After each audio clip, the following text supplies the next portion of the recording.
And again, once again, that's why we're here today, and we have these two brilliant women to talk to us about tech tools to help us in discipleship. Sometimes, y'all, and we'll start it with this statement. We think that technology is only for technology stuff. And so, like, oh man, I don't get into the technology stuff. I just do discipleship. And I want to start the conversation by saying technology, if you know how to use it, will help you to disciple your people. I don't get into the technology. I ain't on social media. I just preach the gospel and do evangelism. Well, if you know how to use technology, you'll be a more effective evangelist. Can you imagine what the Apostle Paul would do if he had Instagram?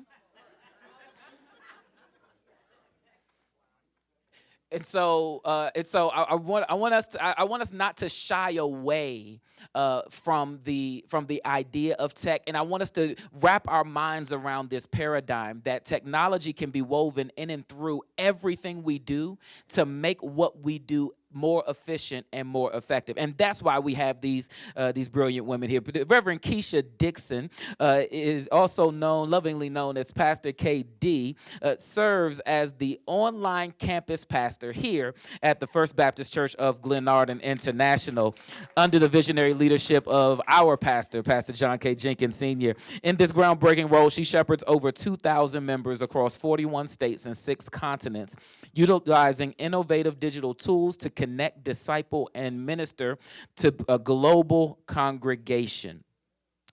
She is a graduate of Morgan State University. There's a reason why I said that, and you're going to hear it in a second. She also has 2 master's degrees, and she is here with us you've been with us a couple times here. This your second time here? Good. I'm glad we brought you back because we appreciate you. Can we give it up for Pastor KD? Reverend Keisha Dixon. We also have with us Leonetha Francis, who's a creative strategist, a digital marketing expert who merges creativity with digital solutions to curate unique solutions to digital challenges of businesses. Leah is also a graduate of the Morgan State University. And in 2015, she launched The Social Agency, a strategic operational consulting firm to aid small businesses and nonprofit organizations and personalities. Can we welcome our sister, Leah Francis? I want to start off where I just hit, y'all. I want you to talk to us about how necessary it is for us to become, or at least for our staffs to become, proficient in technological tools in order to do what we're already doing. All right, I knew that it was going to happen. So good morning, everybody. Thank you all for having me again. As Dr. Manning has already shared, discipleship has to be the focus. That is one key thing. I don't care how much technology evolves. If discipleship is not the focus of it, you're going to lose people, because with technology, you're inviting them into the sacred space that you've already created. What we need to be cautious of, though, however, is that our technology matches our in-person experience. How many times have we seen a flyer and it's amazing, and then we get to a building that's decrepit and it doesn't look like what we saw before we got there? What that does is that leaves a sour taste in people's mind and mouths, whether it's their first time or they have a friend who's a part of that ministry. So we want to make sure that we're using technology to invite people into a space that already exists. I love that. Good morning, everybody. And so I think it's important for churches, particularly because I look at Matthew 28 and I hear Jesus saying, "Go and make disciples of all the nations." If there's any church, anybody, just raise your hand if your church has sent missionaries into every nation in the world. Every nation in the world. Do you even know how many nations there are in the world? Listen, I didn't even know. And so the point I'm trying to make is we send missionaries, wonderful. But did you know that through technology, we can get to all the nations like that? Our Sunday morning broadcast hits 170 countries. I can't get there before my digital signal can get there. 80% of the world is digitally connected. So it's poor stewardship over a digital asset if we don't utilize it to make disciples, right? Everything that's in our grasp, we should be excited about using, not to make us look good, not to get followers for us. Child, we had this many views and we had this many likes. That's not what it's about. But as stewards of everything that God has given us, it is important that we steward it well to gain maximum impact for the kingdom. That's why technology must be a part of ministry. They cannot exist without each other. You spoke briefly about the online worship experience. I don't want to stick here because that's such a small part of technology and how it helps. But I do want to talk about it because I don't know if any in this room, but there will be pastors, even 5 years post-pandemic, that will say, "Oh, that," and I do. Let me back that up. I do have concerns about folks who will use online worship as a replacement for in-person worship. I cringe a little bit, if I'm going to be honest with myself. Dr. Johnson, you said earlier that that Gen Z and the younger millennials are leading the charge back to church.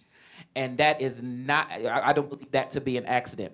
What many of us pastors are finding is that our baby boomers like being online. There's some baby boomers that are still members of my church that I ain't seen in 6 years. Until a funeral. Or a wedding. And I'd be like, "Oh yeah, how you doing?" Like,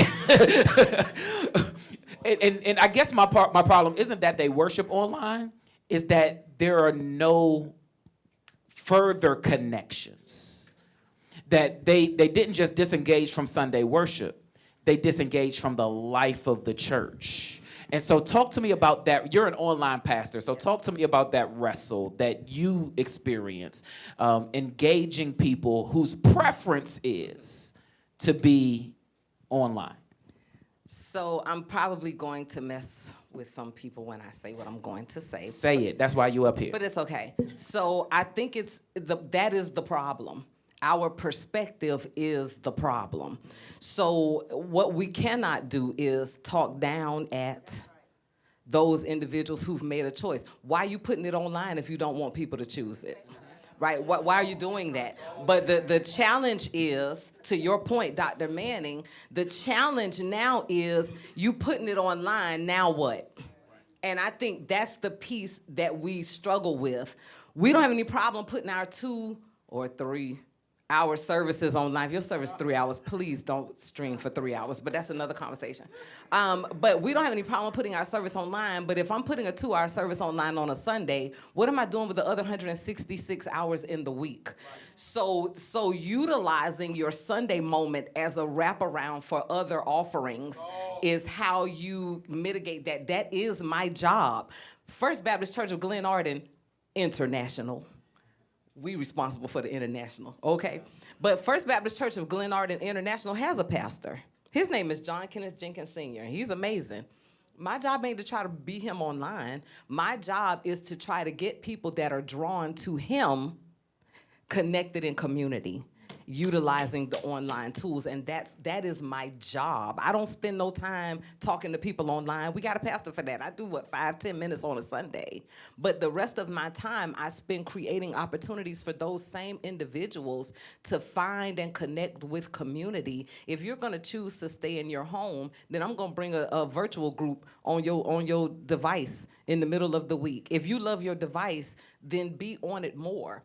And that's what I do, because the fact of the matter is, I would rather you choose online worship than to not worship at all, because I made you feel bad because you chose online worship. But my job is, while I got you on a Sunday, let me grab you, and we call it conversions. Mm-hmm. So it's about creating conversion opportunities for people now that they are interested. Now, how do we engage and connect them the other 166 hours in the week? And that is my job. Excellent. Leah? I love that she said that, because I had written down here in my notes, without internal structure, technology will only leave people with an illusion. And she spoke to the You gotta say I'm gonna that say slow. it. I'm gonna say it slow. I rode the bus to school too, y'all.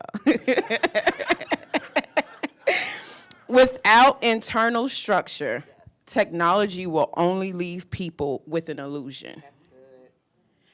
And that hit me yesterday. I believe it was the Holy Ghost that gave that to me.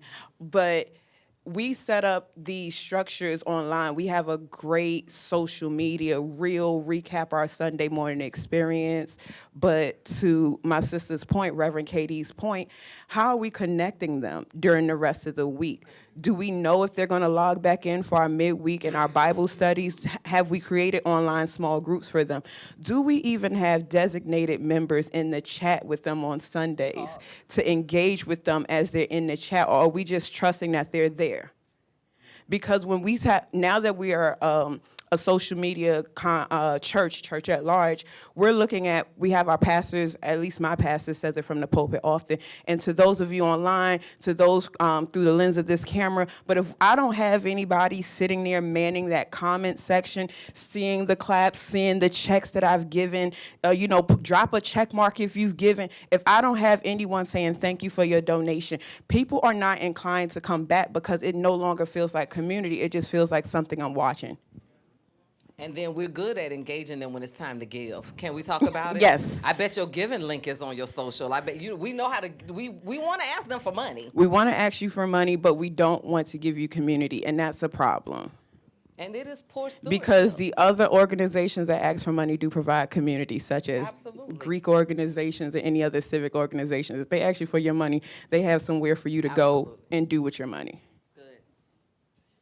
So it sounds like the challenge is for pastors, if your only connection point was Sunday worship, Right. then of course you're going to struggle with technology. If the only time you engaged with your members was in-person Sunday, then the pandemic probably did create a struggle for you.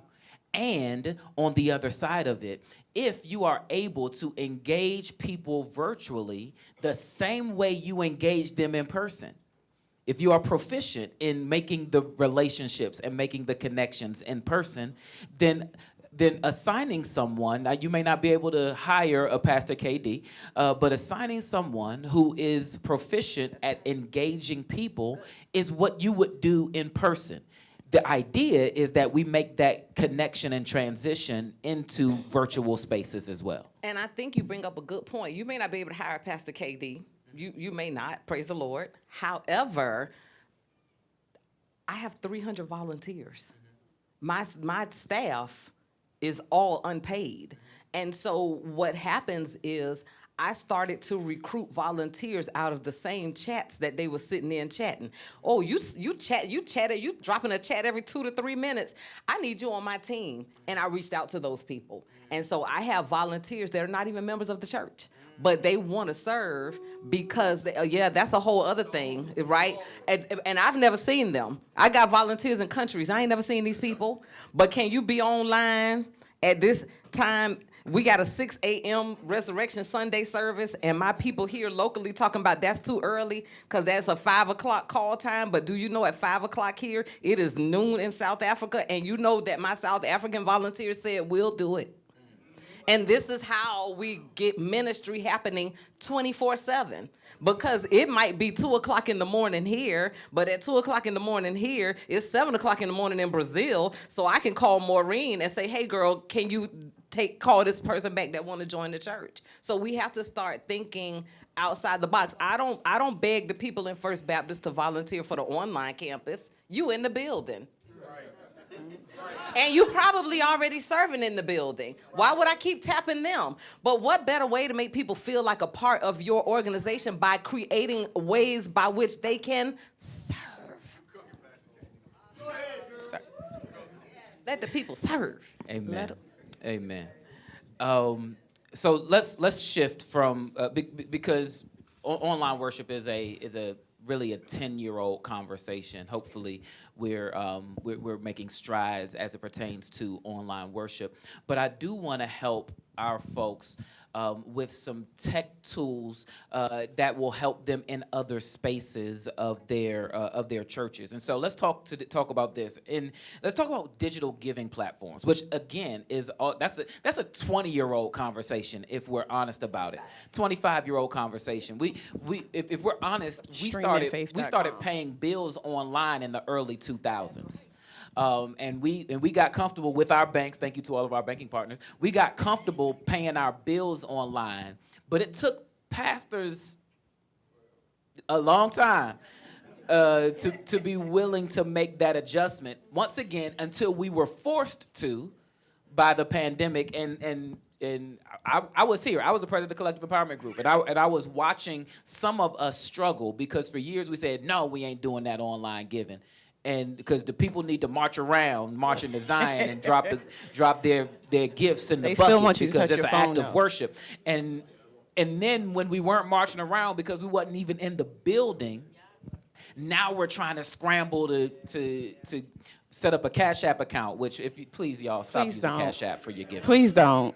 Please stop using Cash App for your giving. But talk about how giving tools have evolved over the past few years and how to engage. Well, they certainly evolved, right? As me and Pastor KD was just up here reminiscing, streaming faith used to be a thing. That's how I went to that's how I went to church when I went to college. I'm originally from the Bronx, New York, so watching church online was streaming faith, and you gave that way. You had to figure out how to give, and it might have been a scary, daunting place, but we got over it, and now we're at the space, as Reverend Manning has already said, we're taking Cash Apps and all. We had to adopt that, and so had we not had a pandemic, sometimes I often wonder how much of technology would the Black church have adopted. Because if Mark Chevette in 2009, he did an analysis between Black churches and white churches embracing technology. And if you guys go online, Pew Research has an online research. They have like some stats and stuff that you can see. If you see me later, I can give y'all the link for it. But in 2009, white churches of just 200 members had an online presence, whereas Black churches had to have a minimum of 500 members before they felt the need to have an online presence. So we were behind the curve back in 2009. It's only with the pandemic that the divide has begun to close, but there's still some things that we need to address. First of all, the social economic disparities that represented in each community. White communities are more financially endowed, so they're able to become early adopters of newer technology. They have a greater risk in that area than Black churches do, because we say new technology or building fund. Like which one is more important? But when you didn't have a building, you were forced to embrace technology. So looking at the different platforms now, I was a member of Reed Temple AME Church at one point, and we used Fellowship One. That was a great way because it automatically gave you a tithe report at the end of the year. You didn't have to worry about texting the church administrator like, excuse me, can I get my breakdown for the year for my taxes? You didn't have to worry about that. Please, please, please, ma'am, please, sir, please get off of Cash App. Cash App is easily susceptible to hackers, and when you have an abundance of offerings and donations coming in at one time, it will flag your account as spam and it will shut you down. Consider options such as Venmo. PayPal is still tried and true. Zelle now, because guess what? Once they release it, they can't get it back. So we all have had a little experience with Zelle. We had to be like, excuse me, I didn't mean to send you that. And Tithely. Tithely is a new platform, Tithe.ly. That's another platform now. And PushPay. The thing that I caution churches with digital platforms for giving is make sure you can afford the sustainability of it, though, because an option such as PushPay for a small church, $279 a month, I believe, or $279 a month is expensive if you don't have the income coming in to substantiate that. So when you're taking in digital platforms, you need to consider how much money are we taking in digitally versus, and like, is it worth this particular platform? But Tithely, Fellowship One, and I would say some of the other Zelles, your PushPay, Givelify, that's it. Givelify, you know, she loves us, we love her, but you want to look at those other platforms as well. What she said. Everything that she said. But we when I started here, As a matter of fact, next Saturday will be my 5-year anniversary. Happy here. anniversary. But when we started here, we encountered a unique challenge with giving, and it is international giving. And so because you're international folks, if you're on YouTube, you probably have an international audience, whether you care about them or not.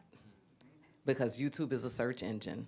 They have searched. If you have described your videos correctly, they have found you and they have joined and connected. If you have an international audience, you have to look at platforms that are also good for international giving.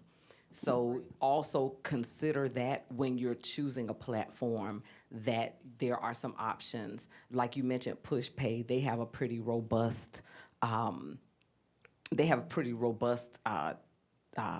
what's the word I'm looking for? Currency conversion. Thank you, Lord. System. So you want to make sure we utilize a small Black-owned company called Heal Pay, and Heal Pay. The reason why we love them is that I had the opportunity to sit with the engineers and tell them what we needed on our payment platform, and they designed it for us. So that when I can talk to the people at the place, and then they say, what do you need? And they build it for us. That was very attractive for us. So all of our international people, we direct them to Heal Pay. Plus, it has a more robust, it has a farther reach even than PushPay in terms of currencies that it will convert. So that would be my contribution to what she said. As our time starts to wind, I want to make sure that we put the rubber to the road. And so, an unexpected question. This ain't on the list, but I'm about to throw y'all a curveball. But I know you're gonna knock it out the park, because I want us to make a top 5 list. I want us to talk about the top 5 tools that these pastors need to have, tech tools that they need to have in order to do their jobs and their staffs to do their jobs even better. So if you could make a top 5 list, like, hey, here's where you start. You definitely want to have X, Y, and Z. Where would you start? Ooh. And you don't have, and it doesn't have to be this particular company, but this type of company. Gotcha. So talk to me. Quick, back to the finance real quick. Please, I want to throw y'all off a little bit. Consider cryptocurrency as a nugget for what's to come. Consider cryptocurrency in your church's giving and how you receive giving. Over the next 3 to 5 years, the U.S. dollar is going to depreciate about 40%. And I got that from one of my good friends. He's head of the largest federal cybersecurity company here in the area, and he's also on the board of Black Bitcoin Billionaires. You might want to have him for one of these sessions. But he told me, he's like, Leah, you need to start putting your money back in Bitcoin. I was in Bitcoin for a little bit, got out of it. But he and I are gonna be partnering doing a session for Black churches, the Black church and Bitcoin, understanding how to accept the cryptocurrency and how that's gonna change the landscape of how we receive offerings. But to your point, 5 things. Yeah, top 5 list. Top tech 5 tools we need. I'm gonna say sign up for Descript. Descript, what's that? Descript is a new platform that's out. It's an AI platform. You can record video on there, but what it'll do is after you record your videos, how many have done greetings and you have a lot of filler words or you realize that your eye contact is off, you can actually adjust that within the app. So you don't have to keep re-recording. I would also get HeyGen. HeyGen is another AI platform. HeyGen, HeyGen. HeyGen is allowing you to make videos, but it's also allowing you to turn a photo into a video. And then you put the script to it, record your voice, so it's gonna have your voice, it'll have your mannerisms, and now you have a video without having to like sit there and actually record. The other great part about HeyGen is that you can translate videos. So let's just say that you are serving in a community that does not speak English predominantly. Whatever your sermon clip was that you wanna put out there, you can now put it out in French, Spanish, whatever other language you need to translate it to. Pastor KD, give me one. Well, she took one, so I'm not gonna talk about that. But I would throw sermon shots into the conversation. Sermon Shots, I like it. It does what maybe an Opus AI or some of the other tools does, but it's specific for churches. So it'll take your Sunday message, and it'll make your clips for you. So it serves as a kind of like a content creator if you don't have content creators. What we love about Sermon Shots is it also calibrates your video. So let's say you were preaching, Pastor Manning, like you do, and you be all over the stage and stuff, and sometimes you may be out of the camera shot. The technology in Sermon Shots, it will recalibrate so that you're always center shot. And then it also will help you create reels for content placement throughout the week, and even discussion guides for your small groups, and even a devotional. Yes. It'll help you create a devotional that you can share with your congregation. So it's like a little mini content creator for churches. So I would definitely put that at the top of the list. And there are multiple similar tools Correct. to Sermon Shots. Church.tech is one of them, and there are a couple of others that that do similar. And you can test out which ones you like better. There are either free trials or limited trials that you can try for multiple of these tools. But yes, do you have another one? One last one I'll add to the list is it's church. Oh gosh, my phone is over there recording us, but I'll give it. It's a church app. It allows your church to create an app, and what it does from your weekly sermon, it will turn your sermon into a 7-day devotional for your members with discussion, questions, and everything. So you might want to consider that as well. Absolutely. Can you hear me? My phone. And there are several tools that do it. So Sermon.ai is another good one that does it, because the goal here is I hear a lot of folks say I don't even Church I don't Center. have time. Church who? Church Center. Church Center does that? Mm-hmm. Oh, that's new. Your church they will create a customized app for your church. Well, customized URL for your church. Your church downloads it, puts the URL in, and now that's your church app, so you don't have to hire a developer, and you can put your announcements on there, video announcements, any flyers that you have. You can also conduct registrations through the app. My mother goes to Circle City Church in High Point, North Carolina, and they swear by this app. I was introduced to it through them. I was like, oh, this is pretty cute. Yeah. And Church Center's been around. They've evolved. They've been around for a while, so that's good. Another tool that I use all the time, because not only are we talking front facing what our people see, but also I told you I have like about 300 volunteers. It's just one of me. So I can't train everybody. So I also have invested in technology that will allow me to create training modules for my volunteers so that I don't have to spend hours, because you call one Zoom meeting, everybody don't show up. Now you mad. Now you got to figure out how to get to the people that didn't show up to the meeting so they could get the information. Ain't nobody got no time for that. It's only one of me. So I don't even fool with no meetings, honey. I will make a video. I will use a Loom to create a video. Okay, you go here, you click here, you click here, you do that, you do that. It will create your SOP for you with screenshots. It will transcribe the video. You can edit the video on the back end through the transcription. So it is a great tool for creating SOPs and processes that my volunteers need. We need the structure. And a lot of times we can tell people what needs to be done, but if somebody comes to me right now and says, hey, Katie, I want to join your team.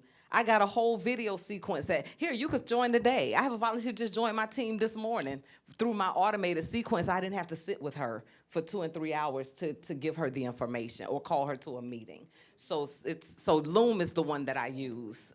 Loom, Loom. Mm-hmm. One I would add to the list as well that's a free resource is Google Notebook LM.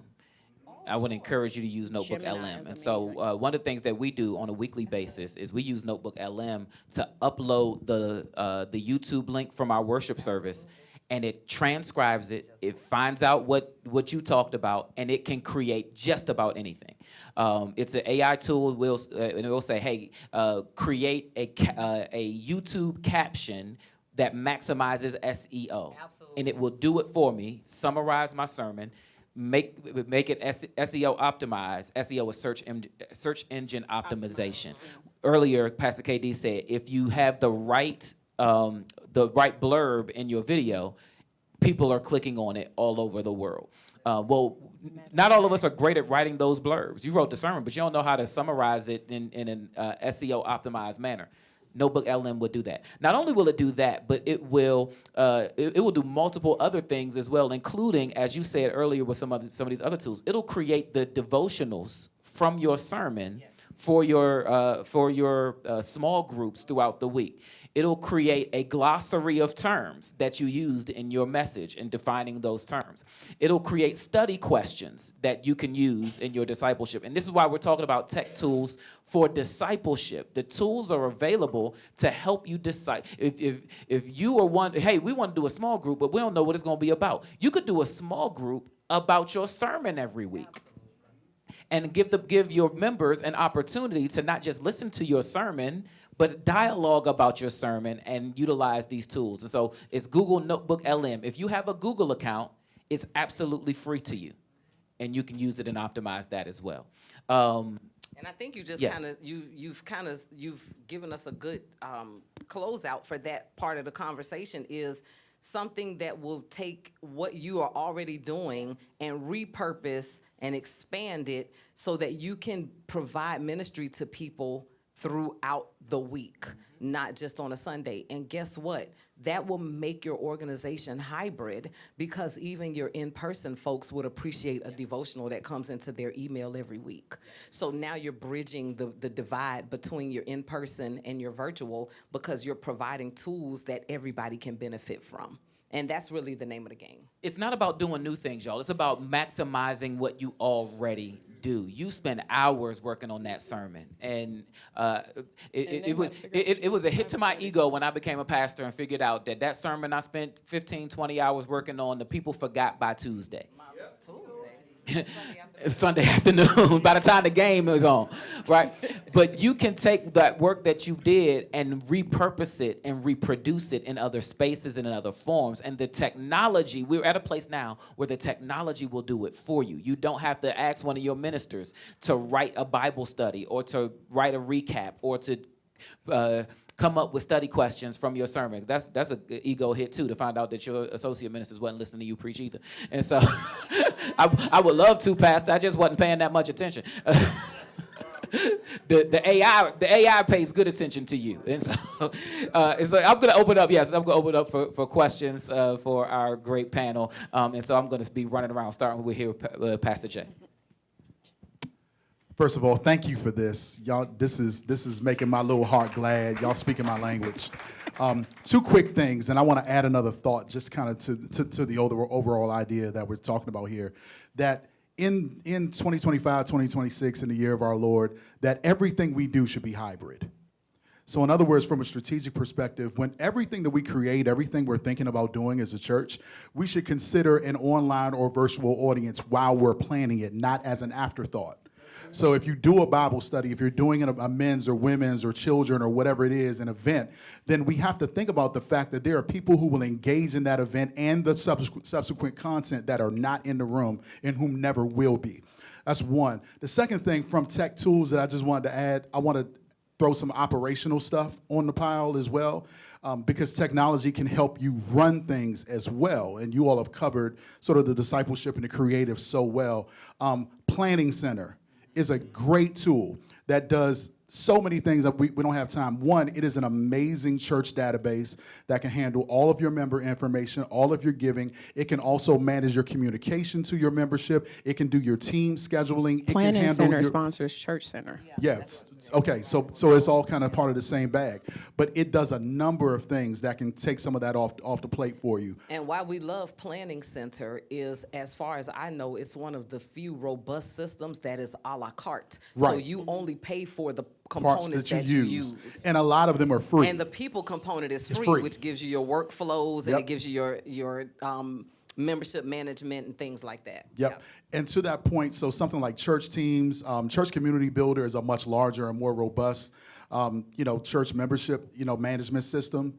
But just finding something that can help you schedule people, that can help them find out on an automated basis, so you're not texting everybody saying, hey, remember, you're up tomorrow, whether they're in the building or whether they're virtual. All of these tools can help you sort of multiply your efforts from an administrative perspective. Yep. And you can text them, but you can schedule those texts through your app so that you're not sitting there I got messages scheduled to go out in October. What's today? But listen, I do admin day. When I take one day, I schedule all my messages, I do all my sign-ups, and then I let my technology manage that. So that's a great point. You both mentioned something very important, that you should have a database, a tool that runs your church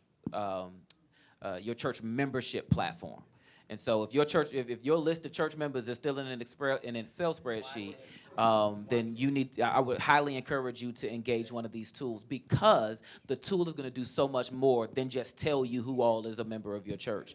It will give you incredible metrics that will help track everything, including their giving. There are multiple platforms that will allow you to merge and connect their engagement, their giving, when they showed up for class or discipleship, and their membership status. So I want to encourage you to think of a tool. And Fellowship One is a good one. Fellowship One. And Planning Center. Our church uses CCB, the Church Community Building. Planning Center is another. So there are many tools. I want to encourage you to engage one. Another one, y'all, I would throw out as well is find a platform that will help you to send mass text messages.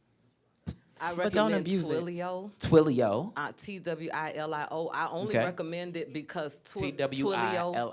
Twilio. Twilio.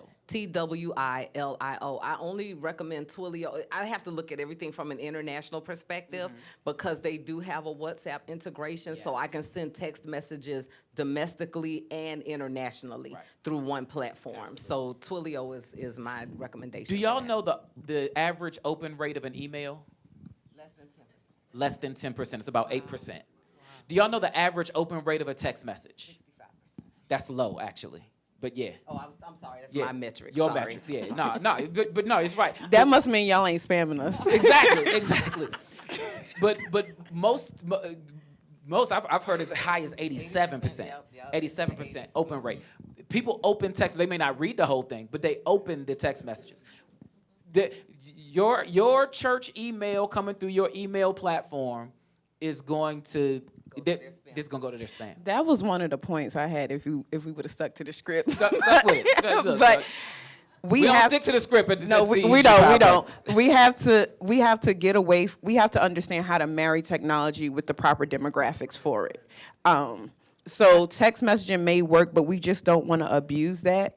And email is going to work well with pushing information from like your website. When we talk about convergence earlier, when you convert people from social media to becoming a website follower, that email does help with the funnel. Text messaging is great, but we just don't want to abuse it. Don't text for everybody's birthday and leadership. And you also have to you have to understand the demographics of your church, which Yes. is where your church management software can be helpful. You have to understand how the people in your church communicate. So if you have a bunch of folks that are boomers in your church, boomers read emails. They do. And text messages. So if you send a boomer an email, they're probably more inclined to open it. A millennial is not going to open your email, but a millennial will open a text. So you kind of need to know your Millennials people. put their fake email on your guest connection Right, because form they don't anyway. want you emailing them. They don't want you to email We them. have select emails for information Right, such yeah, as that. Millennials have 5 email addresses, so your email going to this one. So you have to know that. And then some of your population is going to communicate through DMs. So you need to be okay with sliding into their DMs. It's How to okay for automate your Jesus. DM. Yeah, DMs for Jesus. Get you some mini chat or get you one of these other tools. You can slide in DMs for Jesus. Y'all better use these tools. I guess I think you might have answered a portion of this when you talked about the loom. But how do you harness or put perimeters on what your international volunteers kind of the verbiage that they put online to represent your ministry? So that's a great question. We script everything. So my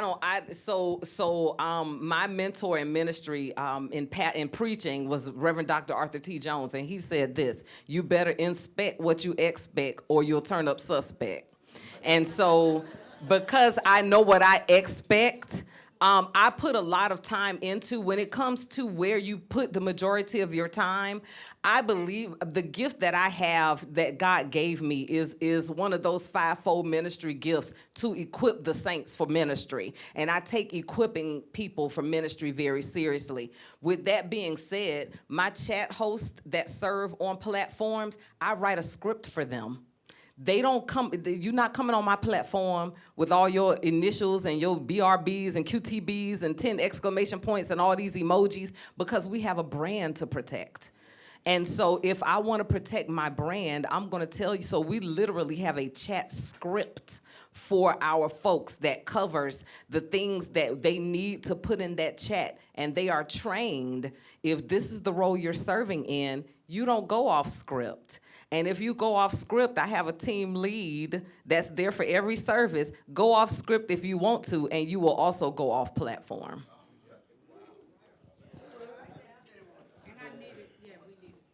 Thank you all very And much. I'm happy to help y'all put your scripts together. I'm here at the church. Just reach out to me. I can send you a copy of the one we use. Yes. Thank you very much for this opportunity. I appreciate Pastor White for inviting me here, because I'm already just, it's just a lot of information already, just in this amount of time. So thank you very much.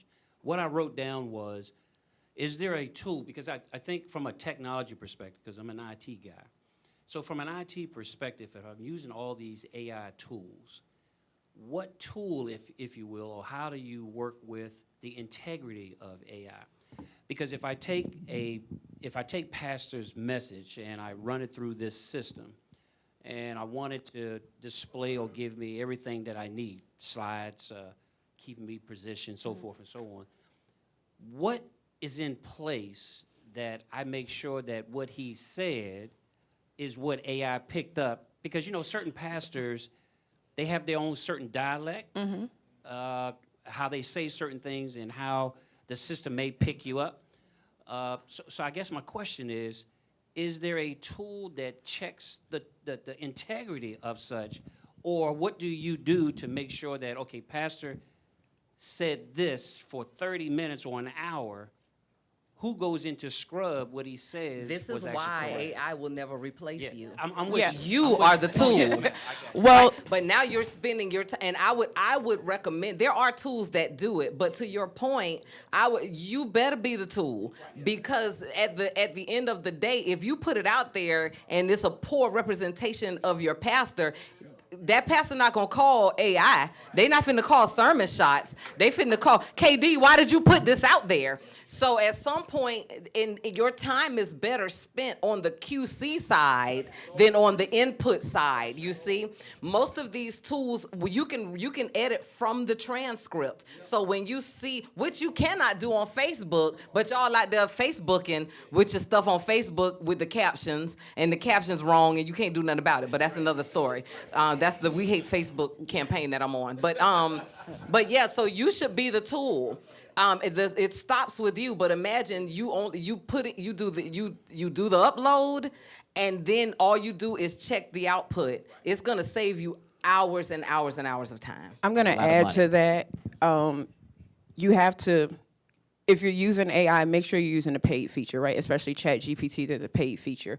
Within the ChatGPT paid feature, you can upload documents to it where you train the GPT to the voice of your brand. And so there's a brilliant man by the name of Dr. Justin Lester out in Vallejo, California. He's doing work with churches where he's building custom GPTs for your church. So Darius Daniels and him, they partner and they built a Change Church GPT. So what it is that So the GPT is what tells the AI what to do. So it's basically like the centralized, it's like the modem of it, right? So as long as you're downloading into the hard drive all the information, so you're uploading the videos, audio clips, so it gets the cadence, it starts to learn that kind of like the human capital of Clubhouse, how we was learning the audios and stuff like that, basically like that. So now when it outputs closer to reality, but again, quality control is still going to be left on a human. Yes. If you think about it like this, sermon shots very rarely catches my sermon where I want it to catch it. Right. Very rarely. And so they tell you, yes, it's going to pump out 30 videos. It will. it may or may not start it or end it where I want it to start or end. That's what we do. That's what our team needs to do. Church.tech. That's what our team needs to do. But what it does, as she said, it costs $100 or $200 a month for the tool. It will cost me thousands to hire a videographer to do the same thing that the AI does, and the AI does it in 10 seconds. And so now the work that goes in is the human. Again, AI will not replace you, but people who know how to use AI will. Okay. And so, I'm sorry. I want to add this to the AI conversation. I think this is very important. There's no if, people in your organizations are using AI tools. Yes. You need a policy. Yes. If you do not have an AI policy for your organization or your church, you need to be about the business of getting one. At Church Tech this year, they are doing a workshop on developing an AI policy for your church. If you can't make that summit, then call me. But you need to be in the summit. If you don't have an AI policy for your church, you need one, in addition to a policy that explains to people how you collect their data and what you do with it. You need those policies. They need to be visible and present on your digital assets so that people are aware externally how their data is going to be used, and internally your teams and your volunteers need to know how we will utilize AI technology in our church, because there's a difference between, say, a Sermon Shots video or a video that's been translated into other languages and a deep fake video. And they look the same on the surface, you see? So you need a policy in place to make sure that your people understand this is how we're going to use this technology here. These are the acceptable uses. These are the prohibited uses. And you have to spell that out. And that's time well spent training your teams, making sure everybody is clear on what the AI policy is. Not if they're using it. They're using it. They're using it for something. You know them emails looking mighty polished coming from somebody. You know they ran that through something. No, it's all these extra emojis in it, so they know it's Right. ChatGPT. Because when you talk to them, they don't sound like that in person. I would also say to all of the pastors in the room, a key thing, as somebody who does technology for 9 to 5, and then I just happen to be a church girl too, we have to start looking at expanding our ministerial staff to including a tech pastor of sorts. Because you need someone who's going to be dedicated, not just the media team, not just your social media ministry, but you need somebody that is on staff that understands the engineering and technology, like this gentleman's questions. You need someone who can ask those questions of the new technologies that your church is embracing, and also help to be a frontier for you on the coming of the new technology. Another question right over here. I'm sorry. You were wrong to give me a mic. If I could just have 2 seconds of everyone's time, I also have some other information to offer the pastors. I'm not here to plug any one company, but I will say my name is Tammy Watkins. I'm Director of Government Affairs for Comcast. Take that as you will. A couple things that I do want to also recommend. Something that we do see a lot in the industry is make sure, as you're thinking about all the wonderful information that's been provided here, that you're also thinking about the technology that you're leveraging.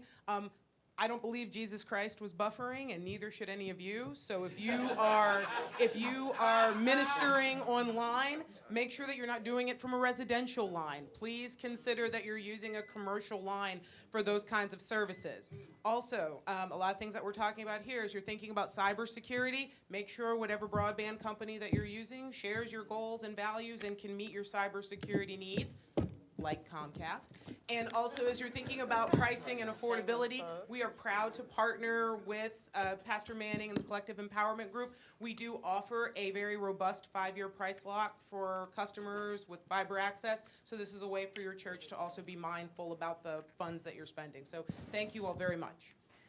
Strategic partner, plug for Comcast real quick. That's the benefit of being a strategic partner. I mean, just grab the mic and say, we really can help you with this if you want us to. I think we got time for one more. Is that Pastor TL that has a question, or are you just praising God? Because you had both hands, so that looked like a praise. All of this is just, I'm a retired 76-year-old pastor. What I heard is I know now what to have my grandchildren and all of his friends in the church who don't want to sing in the choir, Right. don't want to usher, they will love this, and do it better, and do it better. Can I say something to that end? Because I think you bring up a good point. This is an initiative that we're introducing into our church here in the next couple of months. And so we were talking about over the summer, we do a summer youth employment program here. And I had an intern, she's been with me for 3 years, and she wants to go into digital media. So this year, I charged her to do one task. I said, Sunday's going to be a work day for you, and I want you to just take your phone. This is the benefit of leveraging technology. I don't need you to create any content, because I got AI tools for that. But I just need you to generate some visuals. So just take some pictures with your phone. I'm gonna send you a Dropbox upload link. Just take some video footage with your device and just upload it on a Sunday. That's all you have to do. And then during the week, we showed her how to utilize AI tools to take what she had captured on Sunday and create reels. And she was so excited when she got her first conversion from a reel on social. And so I said, oh my gosh, this is amazing. So now we have volunteers that are signed up through our volunteer university, and I'm working with them. On a Sunday, just take pictures. You're going to do that anyway. You're going to have your phone up anyway. Take pictures. It could be of you. It could be of people you see. Take pictures, take video, what grabbed you in the service, and upload it. And then we take those tools through the week and use them. It's a new way to leverage volunteers. And then the takeaway for them is your video content might be featured on our platform. And we have over 1 million followers across our digital platforms. 1 million people could potentially see what you produce. They oh yeah, child, I can do that, child. So and all of those people are not young. Cause old people, y'all be around here taking them crooked pictures too with your phones. They crooked, people heads cut off. But I can blur that image and use it as a background on a graphic. It's still usable. You understand what I'm saying? And so you can still participate in this. So it's a new way to consider leveraging volunteers. And people can do that everywhere. If you got a watch party meeting at your house and y'all watching service together, here's a link. Send me some pictures. And now everybody's content creating. So just consider that with your grandkids, but even with some of our older saints that just love to play with their devices. Leah, you and while you talk about your conference that's coming up as well. Oh, yeah, all right. Yes, so I have a conference called the Creative Convergence. It's happening in Bethesda, Maryland at the Bethesda Hotel, October 24th and 25th. Predominantly, the 25th will have information. We're going to have a virtual reality simulation, so I'm excited about that. A lot of times, we're talking about streaming, but the next level of streaming is virtual reality. How do we make the people feel like we're in the space with them? We're also going to be talking about how to build a media team. How to build a media team, what are the components that you need to put together your media team. We're going to have an immersive and interactive 30-day lab to create 30 days worth of content. So how do you create 30 days worth of content? A lot of people just feel like she said, we can record, but when do we know when to post it? Is it good to post every day? Is it good to post 3 times a day? We're going to be talking about that. And we also have a dear friend of mine, maybe he is going to be one, Trevon Williams he's the Senior Vice President of Marketing and Communications. He's going to be our opening keynote talking about the ministry of messaging. How do we share socially for growth and impact? A lot of our churches are dealing with some difficult subject matters that we have to like market and brand to still sell people on what's going on in our church and how we're effective in our communities. But as someone in the social justice space, he can talk to you about what that is to share that message for impact and for growth as well. So that's happening October 24th and 25th. Visit thisiscreative.org and you will see that. And for those of you who are in the room, CEG, I will take $50 off your regular registration. Just send us an email at letscreate@thisiscreative.org. So we have two very exciting events coming up. We've got the Church Tech Summit that is coming up at Reed Temple, as well as This is Creative. And so there are resources to help you become proficient in these tools. If you have the tools, then you'll be able to do anything and empower your staff to do anything. And so can we say thank you once again to our incredible panel. They just ran all that stuff out of the top of their head. They took all my curveball questions.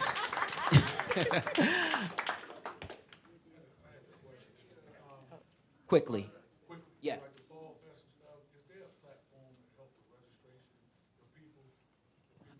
So if you're talking about if you're doing a major event, Fall Fest, etc., there are many tools.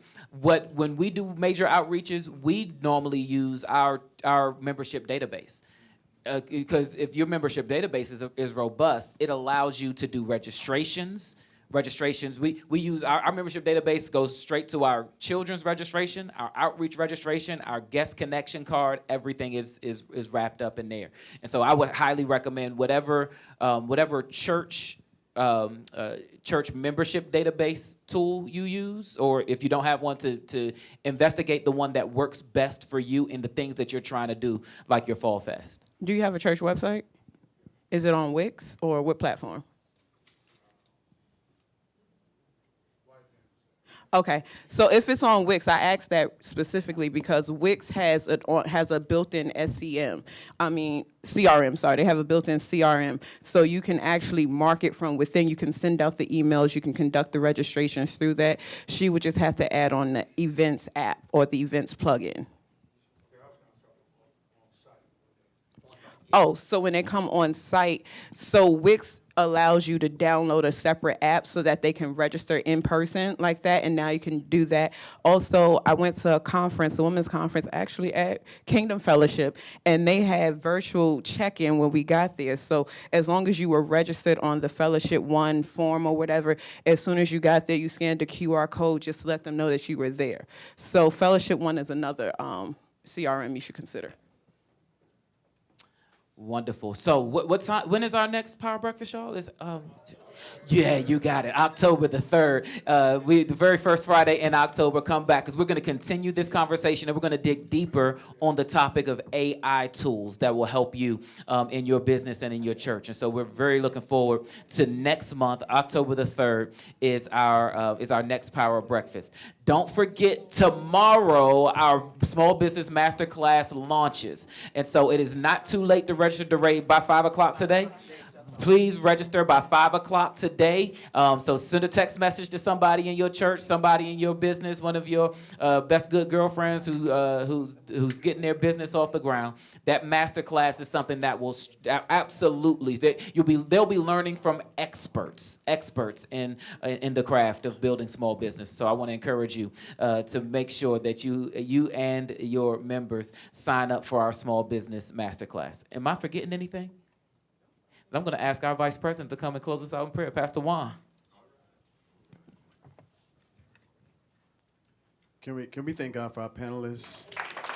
And wow, what great information we've shared. Just let's bow in prayer. Father, we thank you for what our hearts have received, Lord. Let us not just be receivers, but let us be doers of what we heard. I pray that every ministry will be launched into their next season of greatness based on the information that is applied. Thank you. Bless, Lord, the panelists to allow their ministries to even expand the more. And we thank you for their pour today. And I pray that, Lord, over the next few weeks that they will see the benefit of coming and partnering with such a great organization. Lord, now, as we leave this place, whenever your presence, Lord, let our homes be better than we left them. and let our ministries prosper more than our wildest dreams. Lord, let the exceeding abundant grace rest on us that will cause us to prosper and be in good health. And so I pray that before it's all said and done, before this weekend ends, let us embrace yet another miracle. We give you praise, glory, and honor for it in Jesus' name. Amen. Amen.